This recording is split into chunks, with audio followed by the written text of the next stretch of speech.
Hey guys, welcome back to the channel. Today I'm going to be giving a market update on Apecoin and just kind of providing a little more details on the land sale that's coming just tomorrow morning. So if you're new to the channel and you want to show some support, I would really appreciate if you like the video and subscribed. Alright, so let's dive in here. I am on an hourly candle chart. So each candle represents 1 hour of price action. And this is a lot shorter term than I usually do. Basically just kind of want to show the short-term price action because of how close the land sale is. So it's something I've been talking about on the channel very frequently and something I've just been so excited about. And with the land sale, I've kind of been accumulating Apecoin, in the $12 to $14 region, and I was buying on these dips here basically in anticipation for the land sale. And now that it's come so close, we had this very euphoric move up to the $28 region in anticipation for that. So a lot of people were late to the party and decided they wanted to get their Apecoin last minute. I don't know exactly why they would do that, but it did cause this short-term peak that we're seeing here. And since then, we've come down quite significantly, about 29% over just the last 24 hours. So I know a lot of you guys want a market update on this. I discussed on the channel in my previous video right around here that I was selling at $26. And I ended up selling a little more at the $24 level. So just to give you guys that update, I was selling there, and I believe that leading up into this land sale, I feel like it was over anticipated and it got hyped up way too much and way too quickly. I talked about how this move here was very unsustainable, and if you just draw like a general trend line, you could see the rate we were moving at was just way too quick, right? It just was not sustainable, and it just couldn't last.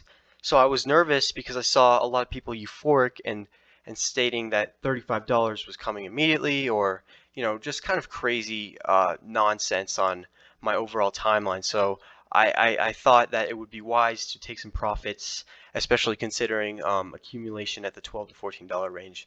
So I discussed that on my last video, and since then we've come back down just under $20 here. So I kind of want to give a reason, like an explanation for why I think this move happened. And so if you're unfamiliar and you're not really following Yuga Labs and their overall announcements, they did announce yesterday some more details regarding the land sale, in which they said that there's going to be different phases, and during phase 1, each wallet that is eligible to mint can only mint 2 NFTs, and it is going to be a stable price of 305 Apecoin.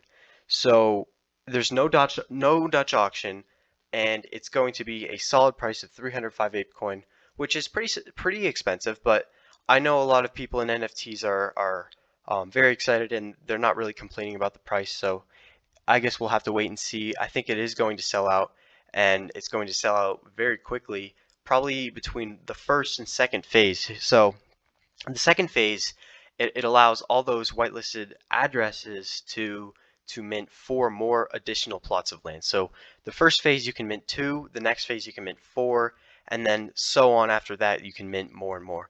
But I don't think that it's going to make it past the second phase. That doesn't seem realistic. And if you're wondering why this has like relevance on the price of Apecoin, it's mainly because a lot of like big buyers, a lot of whales were accumulating a ton of Apecoin because they anticipated being able to buy more land, but they're only capped at two plots of land in the first phase, and then maybe they'll get 4 more in the next phase. So they really aren't going to be needing a lot of that Apecoin that they purchased. So a lot of whales were selling pretty significant amounts just because they didn't really need it anymore. And I think that's why the price action has started to come down quite significantly. Also, just in general, the overall hype surrounding this, it just kind of got a little bit too overheated in the short term. So that is quite the interesting turn of events here. In my initial videos, I was stating how I thought the price would peak a few hours before the sale, but this announcement of only being able to get 2 has completely changed the price dynamic, and you can see how that affected the chart where we just don't really have um, a lot of hype anymore because a lot of those whales, they just don't need as much Apecoin. And I just think it's interesting to look at because a lot of this price action is just based on news. So if you were buying at the $25 level because you thought there would be good news coming out, that was really just gambling at that point. It was obviously not the best accumulation zone, and I've been talking about how I thought that price would peak between $25 to $30 and in my last few videos, and I just think that overall, that is a very high market cap for something that has only been around for just a few weeks and months. So Apecoin definitely needs a lot more time to build up and surpass that $28 level. I think that'll provide resistance for quite some time. But in the event that we come back down to say the $15 or $17 range, and the metaverse they launch is actually really good, then I will be accumulating some Apecoin for long term, and I think that overall they are a great team to bet on. So if you see that opportunity, I would consider it, but I would also check out the product they produce, and if it's really good and a lot of people enjoy it, then that could be another indicator for you to have a little more confidence in investing in this long term. So I hope you enjoyed this video, and I am going to be making some more videos in the future on the aftermath of the land sale and kind of going over the floor price and a lot of other details. So look out for that. And as always, I will see you in the next one.